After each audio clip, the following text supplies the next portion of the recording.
Hello friends, this is Charles Parks III, recording artist, bringing you another cancer awareness program. Today I want to talk to you about colorectal cancer. Colorectal cancer is cancer that occurs in the colon or rectum, sometimes called colon cancer. Sometimes abnormal growth called polyps form in the colon or rectum. Screening tests can find polyps so they can be removed before turning into cancer. Screening also helps find colorectal cancer at an early stage when treatment works best. Your risk of getting colorectal cancer increases as you get older.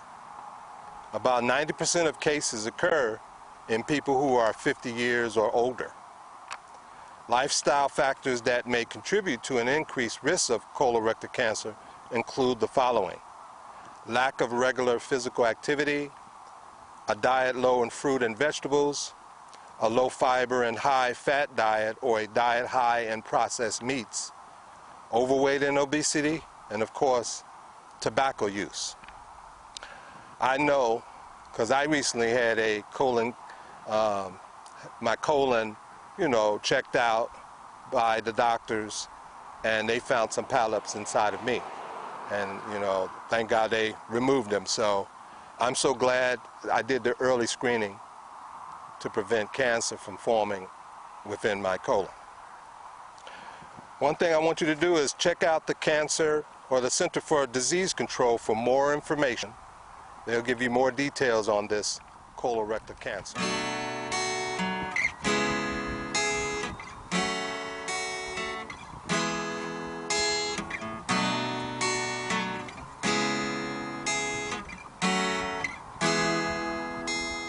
I am committed to you.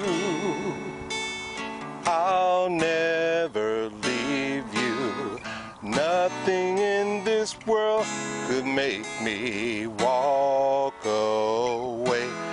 No matter what life may bring, I'll be by your side. No matter what it takes, you won't be lonely, because forever is a long time.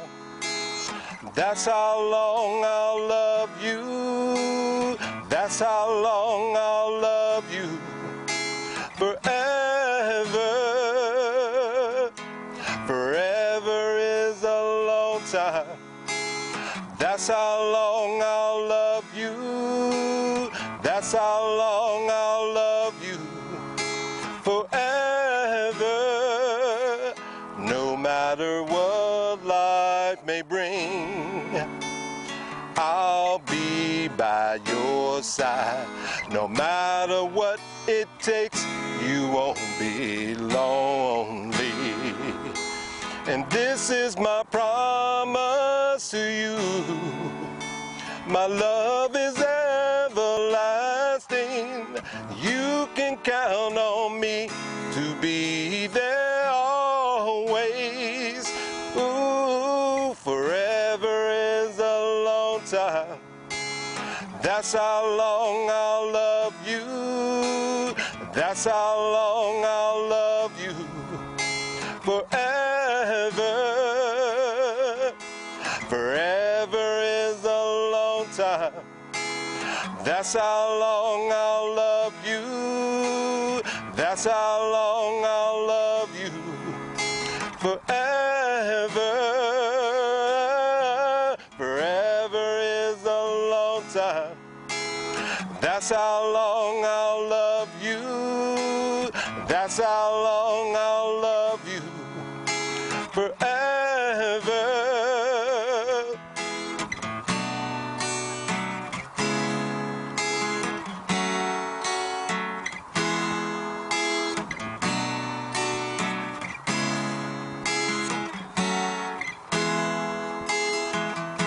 Forever is a long time. That's how long I'll love you. That's how long I'll love you. Forever.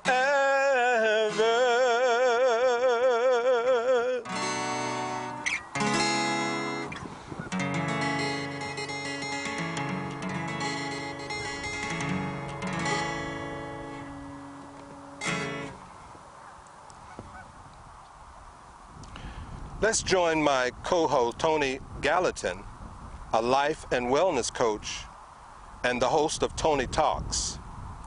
Her special guest today is Joan Taylor, a cancer survivor. Hi, I'm Tony Gallatin, life and wellness coach, and welcome to Tony Talks.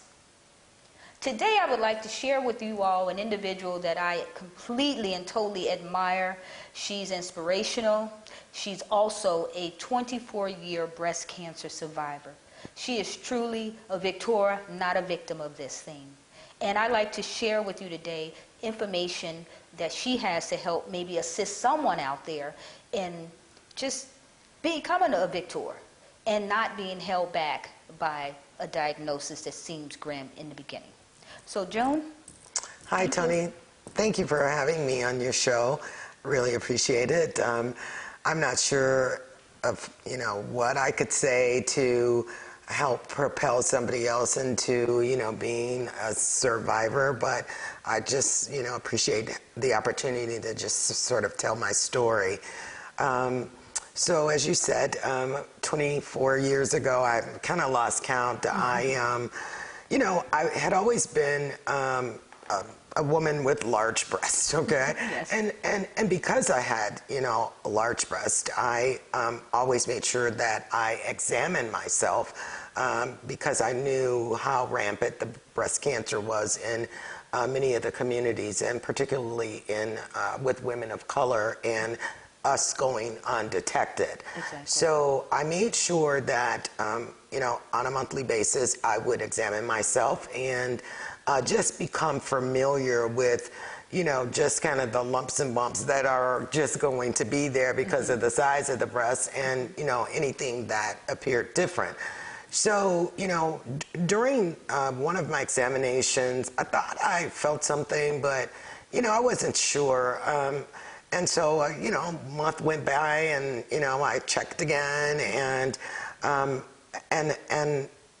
because the lump was at 12 o'clock, it almost couldn't be missed, Yes. And so I, went in and I thought, there was no history of breast cancer in my family or any of that. And so I didn't really think that I would, that I had breast cancer. Exactly. I just knew that I had a lump and I wanted to get it checked out. So, I went into a doctor that was referred to me, pretty well renowned. And, of course, the first thing he did was, did an ultrasound. I didn't really get a chance to talk much with him, but, he sent me to the technician, and just her body language alone spoke volumes to me. Yeah. And she couldn't really tell me anything other than the fact that, she would get the report to the doctor and yes. that sort of thing. So, after having that particular procedure, or not procedure, but that test done, I decided that she scared me, yeah. And so I said, well, I'm not going to stop here. I'm going to check out a different doctor. So this particular doctor was part of, a network, and I'm not sure if I should necessarily say who this network is, but I'm going to tell you where I ultimately ended up, and that was at the time it was still referred to as Cook County. Now, the reason I went to Cook County is not because I didn't have insurance or anything like that, but they pretty much have a history of, if you're willing to wait, we're willing to see you. Okay. So I scheduled myself an appointment, and I went in to see, someone in their breast clinic, and now I will, start calling some names, because the woman that I met with had just recently moved to Chicago, and she I'm not sure if she had spearheaded all the work that was being done at the breast clinic at that time, but when I did meet her, she was pretty on top of her game, so yeah. I said, well, we talked, and she said, well, we're going to do some testing, and we're going to, take it from there. So the next thing that happened was, they did a biopsy, or not a needle-guided biopsy, yeah. because, again, I didn't have any of the other markers that said, you know, I would be, you know, that I would have breast cancer, Exactly. you know, so they took the most conservative route, and that was to do, you know, a needle-guided biopsy to see what was, you know, if they could pinpoint anything. And then after that,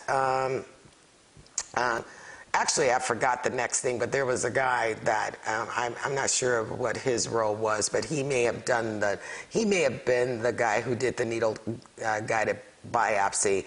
But after that, I got my results, and you know, I was told that, you know, there was a very progressive cell division going on in the lump that was in my breast, and so I was like, okay, well, you know, I didn't know how to process this information because I just wasn't prepared for it. Even though I knew I was going in for this test, I wasn't prepared for a positive diagnosis, okay?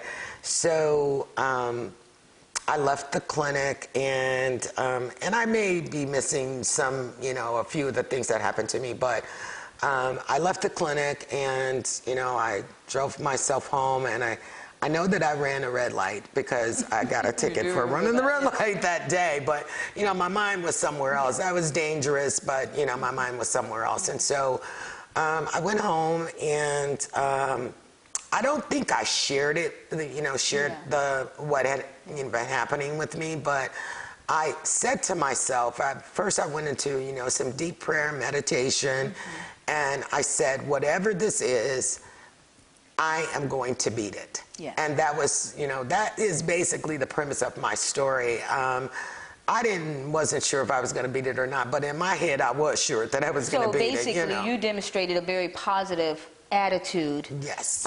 Based on this diagnosis early on. Early on. You made a decision on that day even that you were going to beat it, and you continued that positive attitude as well as the treatment that you underwent as a result of this thing. So can you tell us how you actually, the first thing you felt, what is it, how did you feel when you found out that it was positive for cancer? Well, you know, of course there is that fear of the element of fear, you know, that you have this disease and that you're going to check out of here because of it. You know, that's the first natural emotion that I felt, you know, that fear.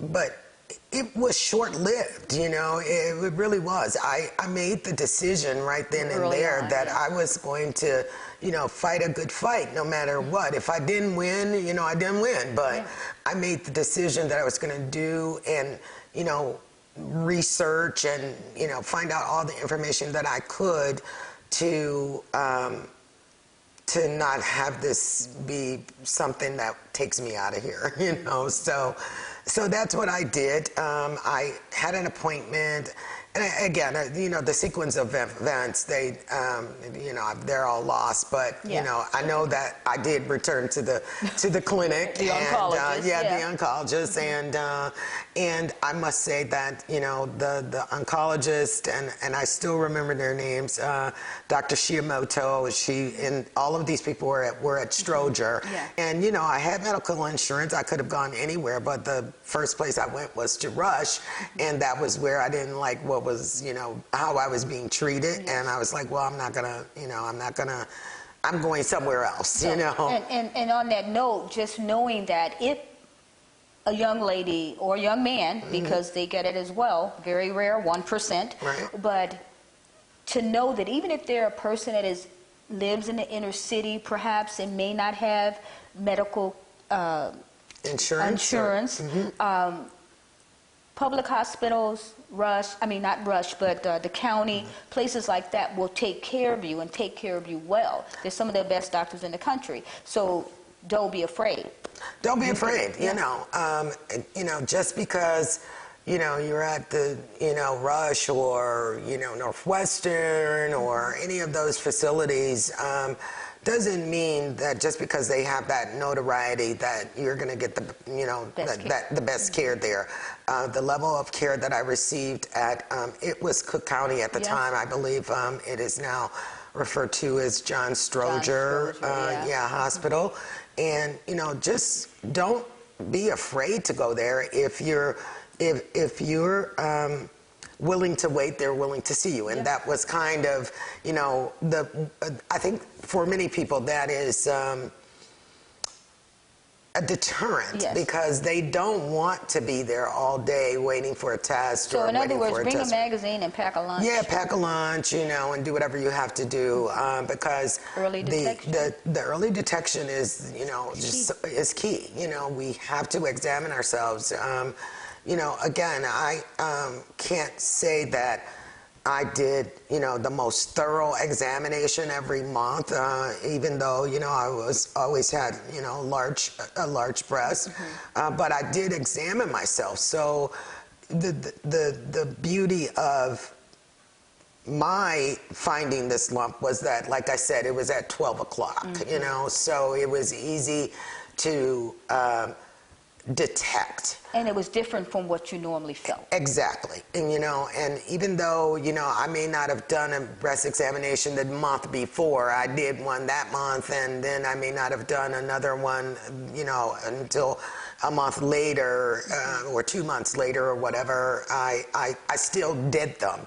And I did notice that there was something different. And that's what, you know, took me in to try to see the best of the best, as they say, you know, in terms of, you know, determining what, you know, this lump might be, whether it was benign or malignant or whatever.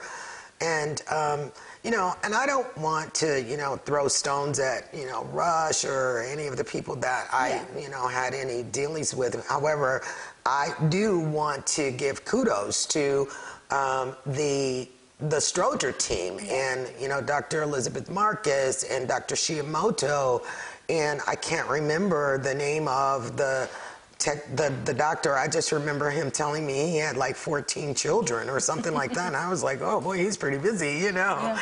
So anyway, and that whole team and the way that I was treated, but I think that, you know, a lot of what we get back is what we put out. You know, if you get a diagnosis from a needle-guided biopsy that you have, you know, a lump in your breast, and you don't do anything about it, you know, shame on you. And when I say that, I mean, you know, don't just go and get the lump removed, but, you know, find out about the adjunct treatment that you might be faced with, if any, you know. So how was the treatment? You had chemo and radiation. Yes, I had both. How was that for you? Tough. I would say that my treatment seemed like it lasted forever, but it really didn't. I think I had 6 or 8 cycles of chemo, but they, you know, were separated by, you know, maybe 3 a month or, you know, 2 months. I don't even remember all those particular details, but you know, one of the things that I thought, chemotherapy, I was going to lose my hair, and, you know, a bunch of other things are going to happen. Yeah. And I was fortunate. And I think that the team, again, the medical team, you know, they don't just treat everybody's cancer the same way. It's not a cookie cutter treatment. It has to be tailored to that particular person. Right. And you were mentioning you had a lower dose of chemo?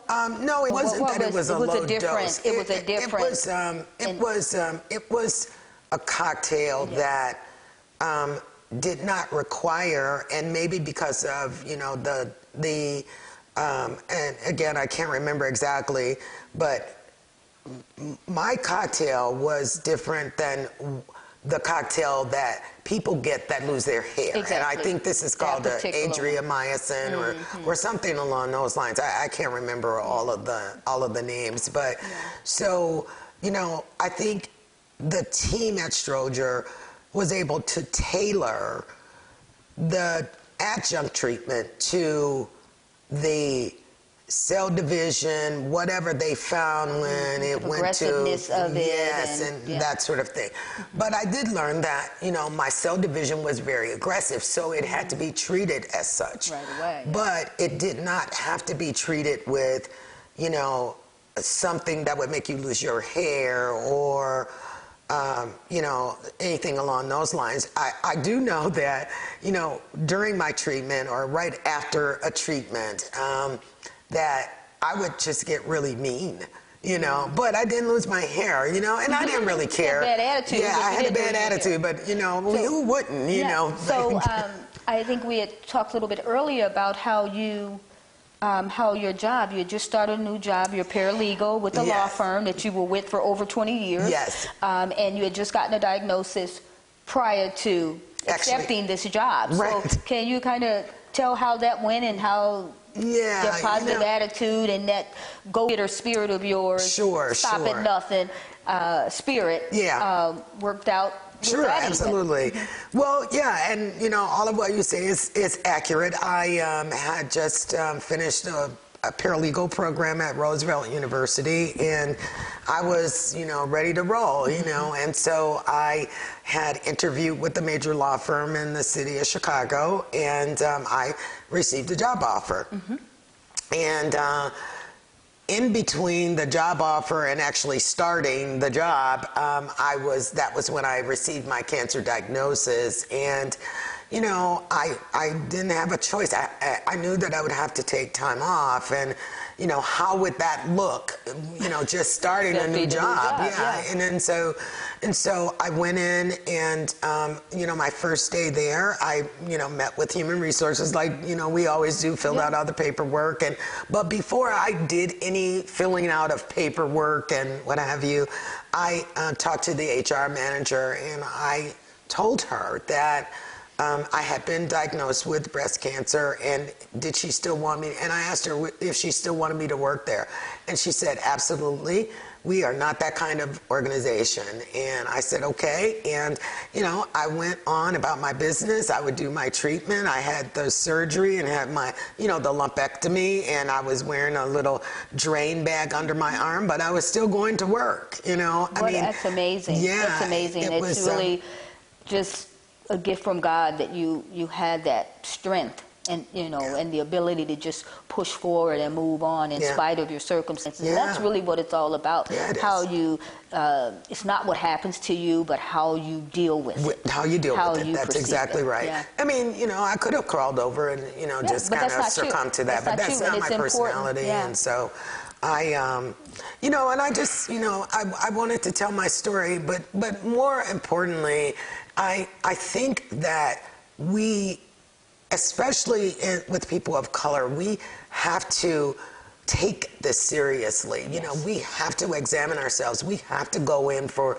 you know, screening mammograms and things of that nature to ensure that we're not walking around here with, you know, a breast cancer that doesn't necessarily show up as a lump or doesn't show up at all, but, you know, you have it. You know, it is very, very important that we, A, examine ourselves, but B, you know, go in for a mammogram and make sure that, you know, these things are caught early on, because they're not a death sentence. And it's true. My oldest sister had breast cancer, so she had a mastectomy. Okay. And what happened with her, there was no visible lump. Okay. No visible lump. There was one day she's, you know, showering, and a little scab was on her nipple, and it bled. Okay. So she thought, I better go get this checked out. Sure. So when she did, turns out it was cancer. It's called Parkinson's disease, but it's a form of cancer, form of breast cancer. So there are different ways things may show up, but just be conscious of anything that's different on your body. That's right. That's the key. And you know, just do the work. You know, just take the time to to take care of yourself, and not just your breast, but just any part of your body. But you know, we're focused on breast cancer right now. But you know, but do go and get those yearly mammograms so that you have a baseline. line, and your doctors know, you know, if something has changed from, you know, 364 days before, you know, Exactly. you got it. And you were saying that you weren't examining your breast like all the time, but really doctors recommend that you do it every month. So you were doing it every, like, once a month or whatever, but it's usually like 2 weeks after your menstrual cycle, Right. you are to examine your breast. Right. That's normal. And I think you were on the right track there. Yeah, you were on the right and track. so do I. It's You know, recommended. I mean, I think, you know, the creator that, you know, I have been able to survive this for, you know, the number of years that and that my treatment was good, and my, you know, and everything, all roads led to, you know, me being able to continue to live a long, prosperous life, you know. And that is what, you know, all I wanted to do, you know, was just live my life out, you know, cancer-free, and that's it. So, is there any advice you can just, I mean, you've given a lot of advice, wonderful stuff, but if there's like one thing you can just say to a young lady or young man or whoever may be afraid, just something to give them, someone that's already been diagnosed. Yeah. Well, you know, what can you tell them to encourage them to just keep their head up? Yeah. And, you know, I mean, you know, it's hard for me to, like, say what another person can do. I have always been, you know, a glass half full kind of person, you know, so no matter what I'm faced with, I'm like, I feel like I can, you know, get through it some kind of way. Maybe sometimes it works, sometimes it doesn't, you know. Sometimes the outcome of, you know, that attitude that I have is, you know, not the same as I would like for it to be, but that's how I start off, and that's what I want to say to people, you know, always look at the glass as half full, and not the other way around, but more, you know, more than that, we need to examine ourselves and our breast, and we need to go in for yearly mammograms, screenings, or whatever. Especially, I believe the age now is, what, 32, 36, or something like that? Well, or close maybe to 40 if 40, there's history of it in your family. 40 years old. If not, then 50. You have to go for mammograms. Okay. Well, you know, I never really paid attention to that number because I was already wherever I you were needed under to be. 50. Right, I was under 50, you know, happened, and so, you know, but that would be my advice to both men and women, because, you know, breast cancer is, I can't say it's as prevalent in men, but men do get breast cancer, so pay attention, you know.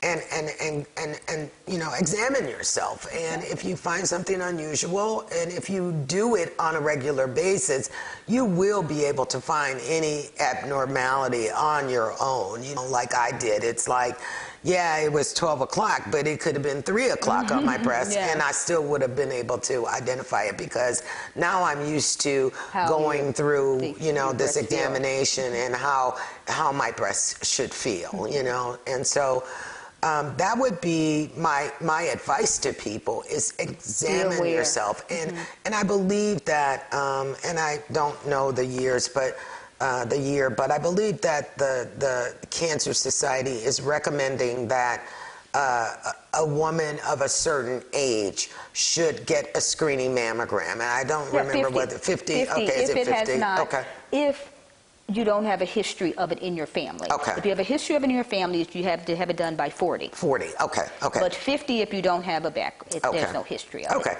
Well, and then at 55, and then so on and so on, as well as the colonoscopy. Yeah, it's a colonoscopy. That's another thing too, but we're talking breast cancer here.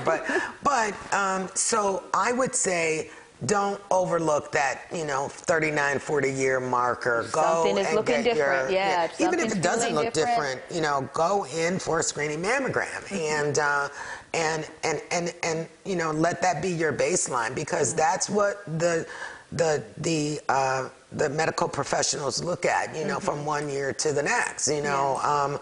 one mammogram to the next, and anything that may have changed, that even if Within it's that not time frame, yeah. noticeable by the But if you naked have been eye. diagnosed with breast cancer, then they have you come in every year. Every year, yeah, you have to go in yes. every year, and most of the Sometimes times, 6 months, yeah.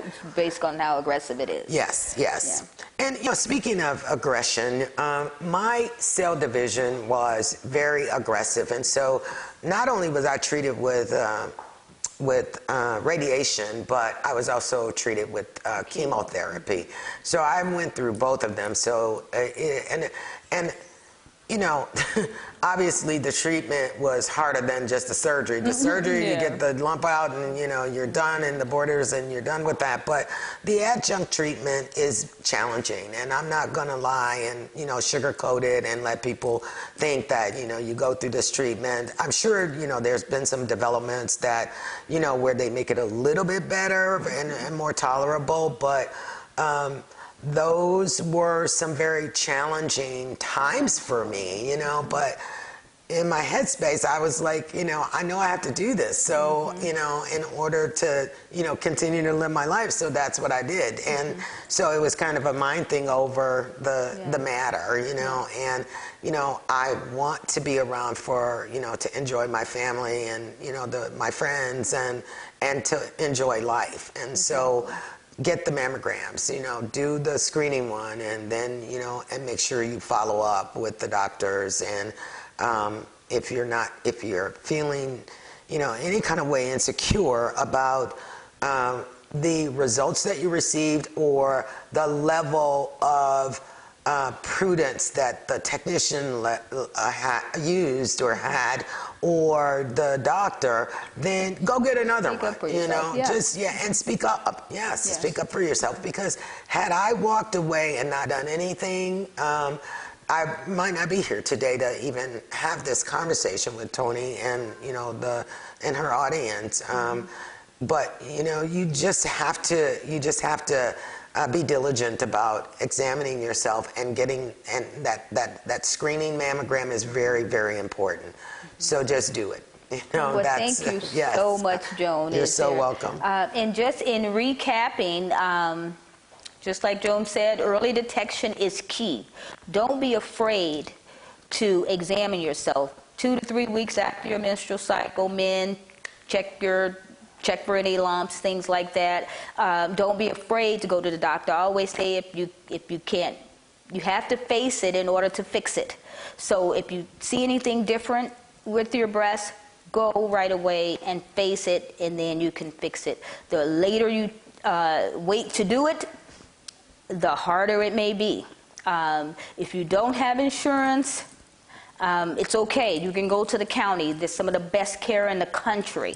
These are some of the best doctors. You heard Ms. Traylor say she had the best insurance there was. She worked for a Fortune 500 company, but she ended up going to the county, and they gave her the best care. And here she is 24 years later, cancer-free, happy, positive, and amazing. And I'm just so thankful to have her here, and I wish you all the luck, and keep a positive attitude no matter what you go through, because it's not what you go through, it's how you go through it, and you're not your circumstances. God doesn't put anything on us that we can't bear, and you can weather the storm.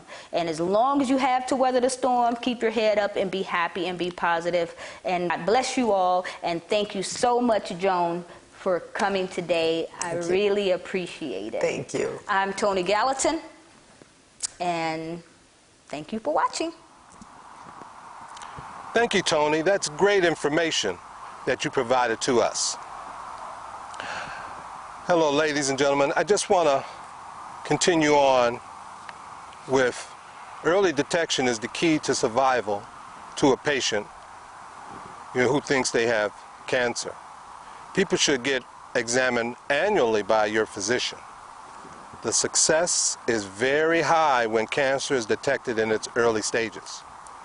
For more information on cancer awareness and early detection methods, please visit the website www.cdc.gov. Ladies and gentlemen, I just want to share a video with you to view of my live concert performing the song "Don't You Play With Me" from my latest CD album. Please email me at charlesparksjam gmail.com to get the link to my song video. Don't you play with me. Until then, ladies and gentlemen, take care and be safe and have a wonderful holiday season.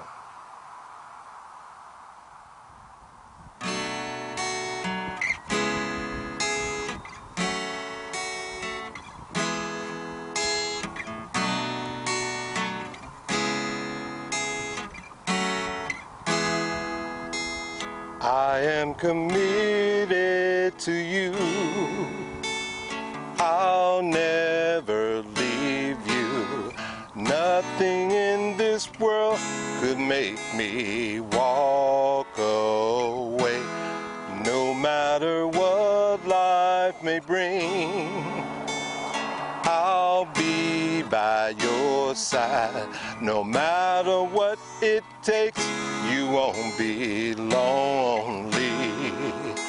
Because forever is a long time.